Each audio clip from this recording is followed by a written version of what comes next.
We lived our lives full, but no fear of God, no fear of hell, no fear of anything. Hindu is not a religion, this is a godless land. No morality, no commandments.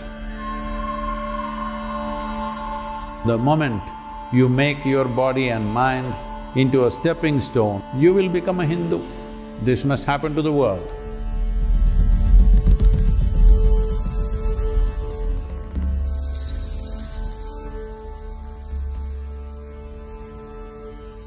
Hindu is not a ism.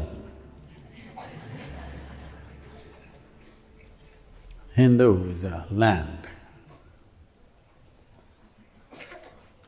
And over a period of time, Hindu became a civilization.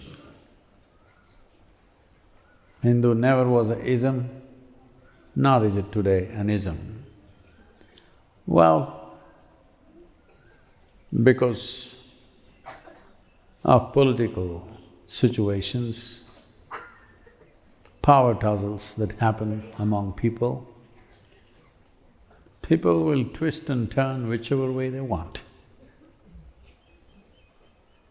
But the identity of Hindu is of the land that lies between Himalayas and the Indus-Sagara, which is the Indian Ocean, between the mountain ranges and the ocean. This land is Hindu. The people who lived here naturally became Hindus, so it got referred to as Hindustan, the land of Hindus. The land was Hindu, so people became Hindu. Because people became Hindu, the nation or all the nations which were there at that time in this region became collectively Hindustan. Like when we say European, it may be French, it may be Italian, it may be Spanish, it may be now Ukraine. We don't know who else will become European. Turkey is becoming European. So, like that, different types of people, different kingdoms and empires during different times of history all got referred to as Hindustan. A civilization is not an outcome of one belief or one teaching, or it did not fall out of one book. Variety of things happened. In terms of geography, in terms of ethnicity, in terms of languages, in terms of culture, variety of things happened across this land. A variety which is quite unimaginable for most people. Over 19,000 languages developed. 19,000 languages just in Hindustan. That means there were that many cultures, that many types of people, that many kind of cookings. Yes. Various things, a kaleidoscope. Every which way you look at it, it's different. But what is it about? If human intelligence is freed from fear, guilt, and some silly reward somewhere else, whether you call it heaven, paradise, swarga, whatever you call it, some silly rewards up there, or fear of punishment, or guilt. If these three things you remove from human mind, naturally human intelligence will seek. Essentially, the idea of heaven or paradise or swarga is appealing only because they're infested with greed. What is here is not enough. Something more out there. Silly exaggerations of what you know here. If these three things are removed from human intelligence will naturally seek the ultimate nature of who we are. So in this search, this civilization encountered astronomy. Today, everybody's got intellectual property rights. India is the only country which doesn't have intellectual property rights. Everything that's Indian or that belongs to this Hindustan has been stolen and used all over the world, everybody claiming it as their own. Well, because they had gunpowder. That's a lot of power, you know. So, we encountered astronomy, we encountered mathematics. There wouldn't be mathematics in the world without this land and this civilization.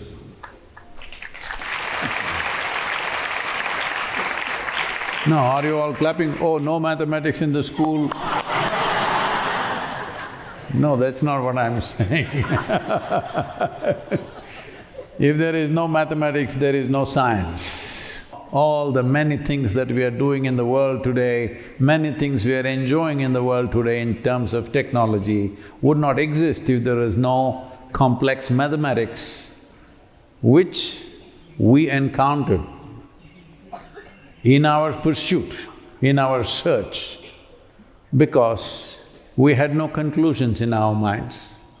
We had no fear, nor were we infested with greed or guilt. We lived our lives full, but no fear of God, no fear of hell, no fear of anything, because we saw the most important thing is to seek, to know. So astronomy, mathematics, music, well, there are variety of music, but if you pay attention, you will see the classical music that evolved in this land. In terms of complexity of its foundations, there is no other like it. This is not my opinion. The greatest musicians in the world will say this. When there is a complex foundation, what you build can be anything. There is no limit. If you do not have a complex enough foundation, what you build is minimal. What you can build is minimal. So there is a very complex understanding of mathematics, different aspects of it, particularly geometry, astronomy. This is the culture. Even 6,000 to 7,000 years ago, clearly we are speaking about the planet being round and planet going around the sun. We did not believe that Earth is the center of the universe. This came to us not because we were full of scientists in this country, this came to us because we were seekers. If you're genuinely into science, you must be a seeker. You can't be a believer and be a scientist. Simply not possible. Because belief means you've made conclusions about things that you have no clue about. All these things we encountered, we came across mathematics, music, astronomy, mysticism, many magical and mystical things. But we still pursued, because our pursuit was not to find this and that which we think is useful to us. We want to find the truth about our existence, the nature of what this is.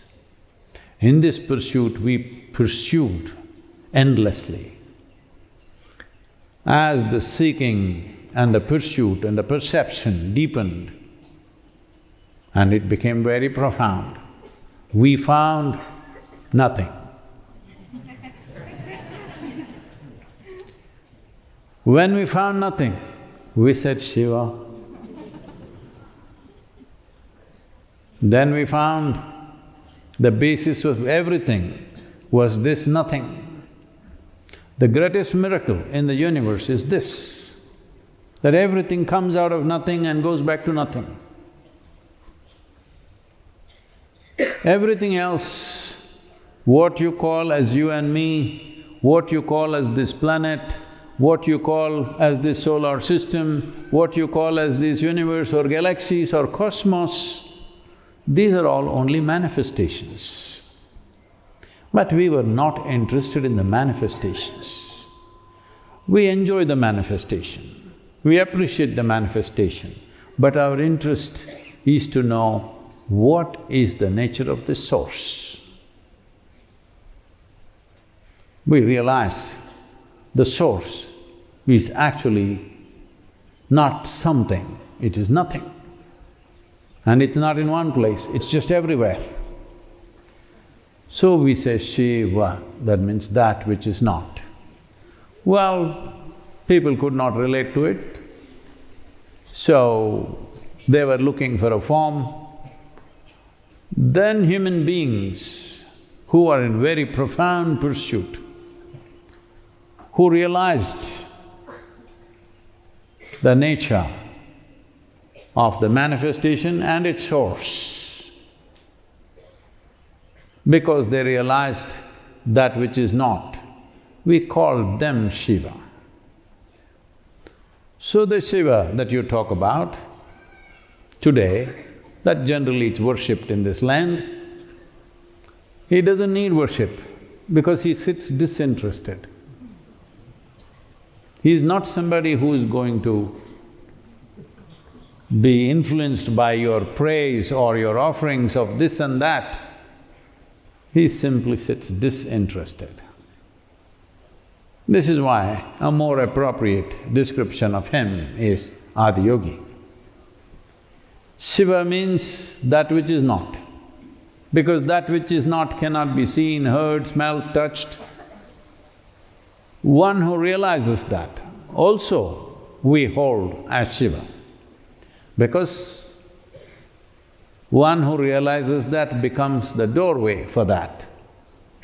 See, when you say my home, if you think of, oh, I'm going home, you're not think of all the rooms and bathroom and toilet and back door and kitchen, no. It's a front door, which is your home. When you arrive, this is my home. You're pointing at the front door and saying, this is my home. So the door is very important. So one who becomes the doorway for that which is not, we call him also Shiva. So this pursuit, what is the point? The point is this: if you know the nature of the source, if you have the time and inclination, you know the nature of everything. If you know something, you will know only something. But if you know nothing, then everything is possible.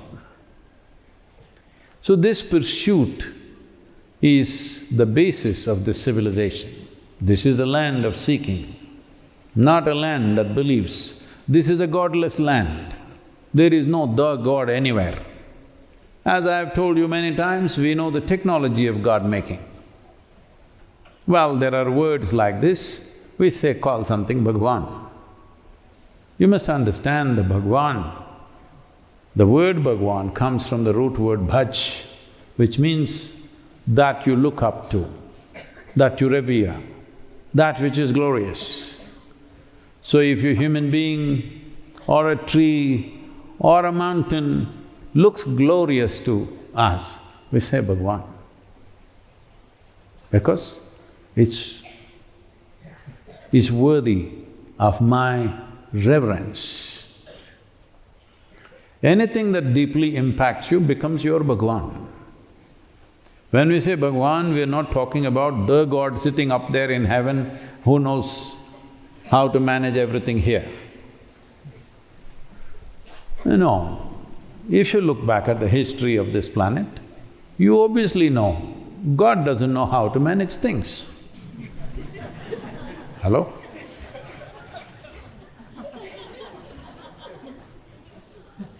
Are you willing to hand over your life to God and say, do it the way you want? No. Things that are not in your hands, you're willing to give it to him. Things that are in your hands, your money, throw it in front of the temple and go away, let me see. No. What you don't have, of course.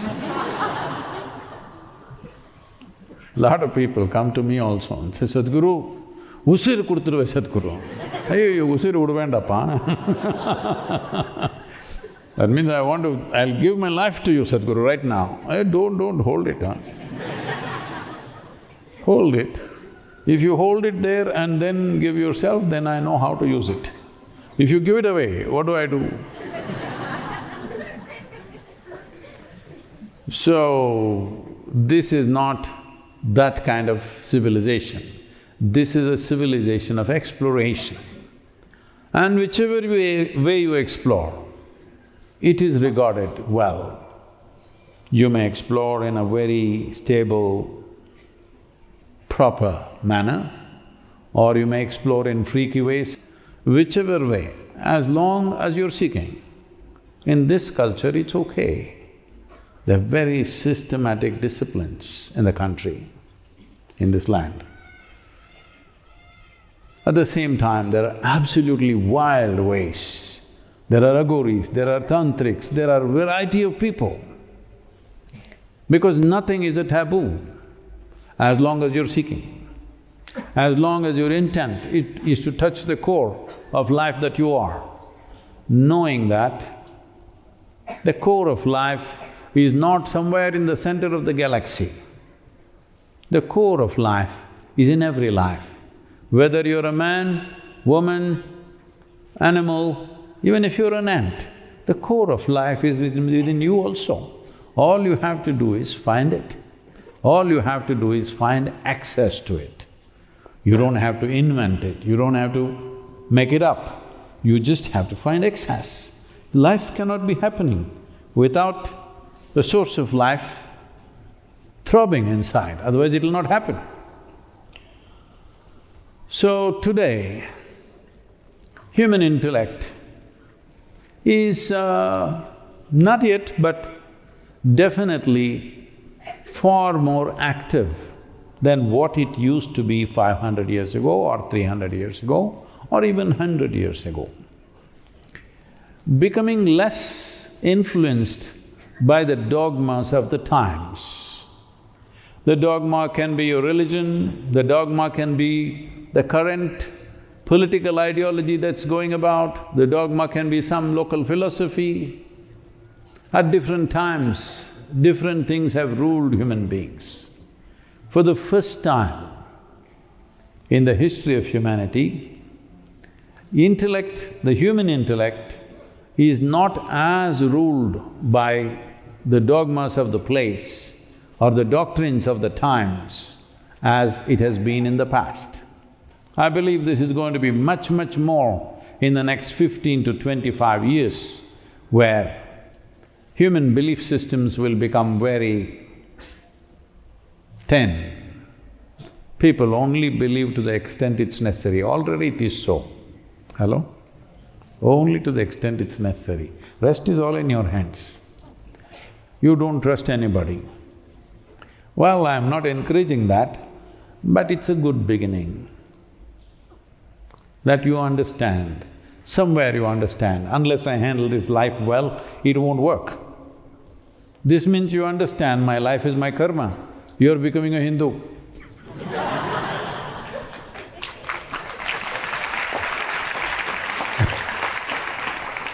So, you must understand Hindu is not an ism, Hindu is not a religion, Hindu is not a particular way of life as people are trying to define. Hindu is a land. Because of the land, people became Hindu. Because of the people, the civilization became Hindu. Because of the civilization, the nation became Hindustan.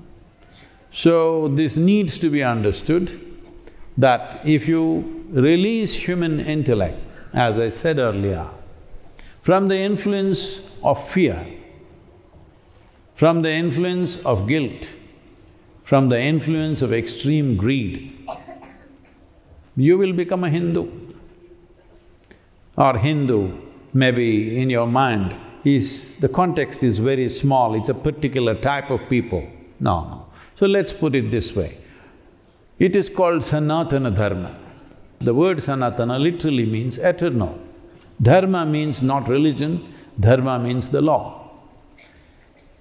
So the eternal law, what is the eternal law? See, as we sit here, you and me are different. Well, they will bury me or burn me much earlier than you, all of you are much younger to me. But even after 100 years, if they bury you, you also become the same thing that I have become. Now the aspiration for you to become what I have become, that's a different thing. But when everybody is put back, everybody becomes the same thing without any problem. So the realization that everything comes from the same thing, will it happen to you with death or now? There's a big difference. If you're aspiring that it should happen now, you are a Sanatani. You're aspiring for your eternal nature.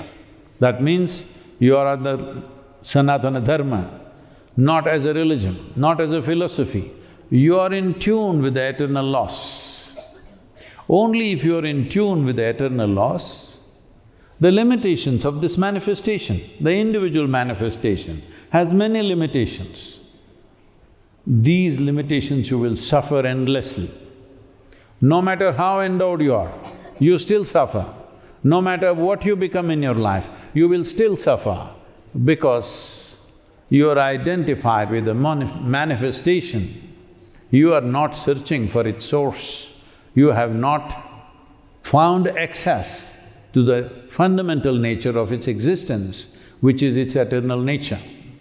Now, am I propounding, oh, there is something eternal within you, you are a soul and this will happen, that will happen? No. I'm saying, you understand, you gather the body and you shed the body. Once you realize this, there is enough intelligence in every damn head here to seek, what is this about? Okay, I gathered this and it's going to go one day. What is this about? Because this is not unreal, this is true. Your existence is true. These days, technology people are trying to look like sages with long hair, knotted, dreadlocks, you know, they're all trying to look like sages. It's a good trend. They're trying to look like the Hindu sages of the past. So essentially, a totally godless, philosophy-less, immoral is not the word, amoral. No morality, no commandments, no God, no philosophy. What kind of lousy people will they be? That means you don't trust the intelligence of creation. You think creation will be good only if some fools manage it. No, creation is good without management. It is just that once, as I said, if human intelligence is not encumbered with these imposed values of fear and guilt and greed, which is encouraged all the time, naturally this will seek its eternal nature. So what you call as the Hindu civilization, or better that we call it Sanatana Dharma, is a consequence of fearless, guiltless, greedless human beings. So, it is not because of Hindu way of life they became like that. Because they were like that, this is the consequence. This civilization is a consequence of that. But as all of us know, in recent history, in this land when we say recent, we are saying 1,000 years ago. In recent history, it has been ravaged like no other land. Probably most of you do not know, because those who wrote our history books and textbooks, they wanted to be nice to you, so they eliminated all the ugly parts of our history. so that we may once again walk into similar situations. But the land has seen, the people have seen enormous atrocities, atrocities which are way bigger than anything that is normally talked about in the world. The greatest things that we talk about in the world is how Africa was subjugated by the Europeans and how Adolf Hitler did what he did in pre-World War II times and what happened in North America to the Native Americans. But what happened in this land, both in numbers and quality of torture, much, much, much more. But this is the only land, after 1,000 years of extreme torture, we still retained our way of being.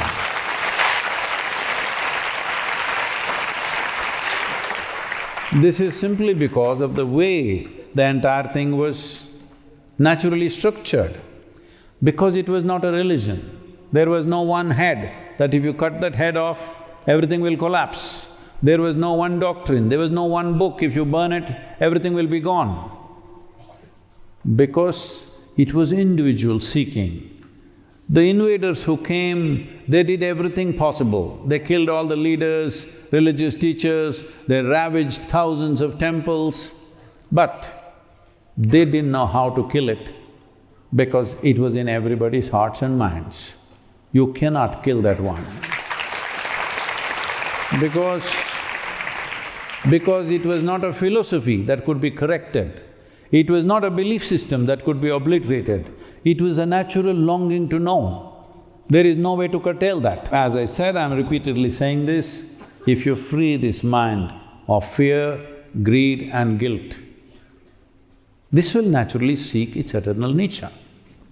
Because of thousands of years of establishing that kind of thing, doesn't matter how much torture, it still lived. This is the only land which has been invaded with the vengeance or with the force with which it has been invaded, still retained its culture to a large extent.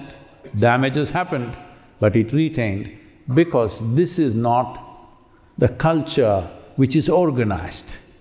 It is an organized kind of chaos, intentional chaos, because you can't destroy a chaos, you can destroy a system. Hello? You can destroy a system, but you can't destroy a chaos. So it doesn't matter what they did, it survived. A lot of people are writing books today around the world, many American and European writers, they're amazed how this culture survived. How did it survive? What is the basis? Where is the foundation for this? No foundation, that's why it survived.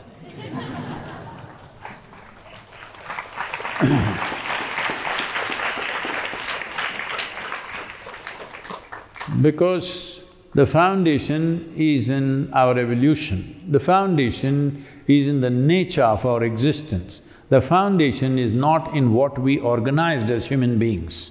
It is not a church, it is not some kind of organization, it is not… there's one leader that if you kill him, everything will collapse. Do what you want.